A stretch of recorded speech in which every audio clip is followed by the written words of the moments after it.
Welcome to The Explainer. Today, we're diving into a really high-stakes story right from the heart of global trade. We're going to look at how Taiwan, which is an absolute cornerstone of global shipping, is planning to navigate what you could only call a perfect storm of challenges.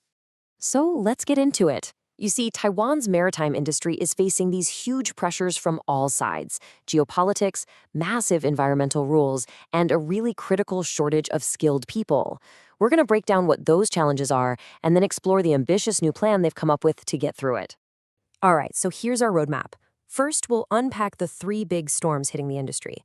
Then, we'll get into the blueprint that Taiwan has put together to chart a new and hopefully much stronger course for its future. Okay, first up, the geopolitical storm. You know, global power dynamics are shifting like crazy right now, and that's creating massive uncertainty for the supply chains that, let's be honest, we all depend on. And Taiwan is right in the thick of it. So what's causing all this uncertainty? Well, you've basically got three big things happening at once. You've got the potential for a Trump 2.0 situation, which could bring back a lot of tariffs and trade protectionism.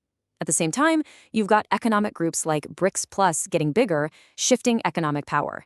And because of all that instability, companies are scrambling to diversify their supply chains, moving away from putting all their eggs in the China basket. And you can see the real-world impact right here. While air freight is looking pretty steady, thanks to things like the AI boom and a rebound in tourism, the sea freight market is just all over the place. It's incredibly volatile. Things like the Red Sea crisis cause huge disruptions, and that creates a deeply unpredictable world for an economy like Taiwan's that depends so heavily on shipping. Now let's talk about the second major storm cloud here: the enormous industry-wide pressure to go green. We're talking about getting to net zero emissions, and for the shipping industry, this is not a choice, it's a global mandate. So to deal with this, Taiwan's government has laid out a pretty clear timeline. It starts with the basics, right? First, figure out your starting point by doing a full carbon inventory of all your ships.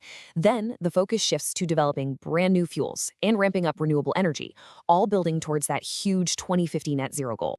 So you might be wondering, how in the world do you power a gigantic container ship without fossil fuels? Well, a huge part of this green future is developing fuels like green ammonia.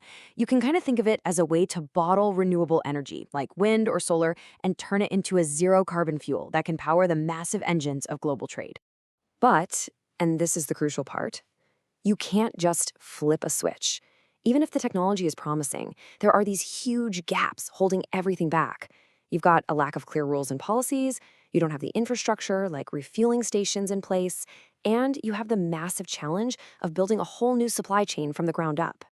But you know, even if you have the right ships and the right fuel, there's a third challenge that might be the most urgent of all: the human one. The maritime industry is facing a severe talent crisis that could literally grind the entire system to a halt. Okay, this chart is just staggering. Look at this. While about 30% of deck graduates, the people who navigate the ships, actually go work at sea, the number for engine graduates is less than 20%. Just think about that. For every 5 trained marine engineers, more than 4 decide not to work on the ships they were trained for. And this quote right here gets to the heart of the why. The whole internship system is kind of chaotic and unstandardized. So graduates from different schools have different qualifications. For shipping companies, this is a nightmare.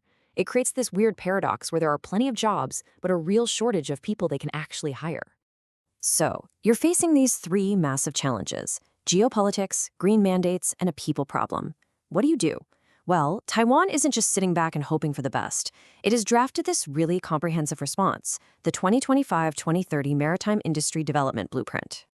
And this is key. This isn't just about survival. The whole idea behind this blueprint is to actually turn these crises into an opportunity. The goal is to build a maritime industry that's smarter, greener, and stronger, one that can lead the world. So how's this blueprint supposed to work? Well, it's built on 3 really clear pillars, and each one is designed to directly tackle one of those big challenges we just talked about. To handle all that geopolitical risk, the first pillar is all about building resilience. That means getting companies to diversify their suppliers, exploring nearshoring, which is just bringing manufacturing closer to home, and investing in these digital control towers that give you a real-time, bird's-eye view of your whole supply chain. They're also beefing up their free trade port zones to attract more high-value business. Now, a huge part of building a more resilient and efficient industry is a massive tech upgrade for their ports. It's an initiative they're calling TransSmart 2.0 Plus. This plan is all about dragging the ports into the 21st century. We're talking about AI-powered navigation systems to make things safer, 3D management platforms so you can see everything that's going on, and even using drones for inspections. And that last point, using AI to optimize how containers are handled, that's a huge part of the greener pillar too, because smarter logistics means better fuel efficiency and lower emissions. And finally, the third pillar goes right after that people problem, with a complete overhaul of the talent pipeline.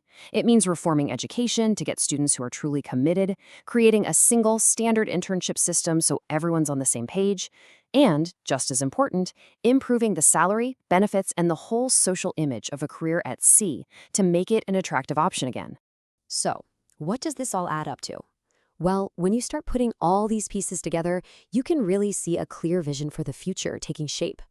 What we're seeing here is a fundamental shift. It's a move away from just reacting to a storm of global problems.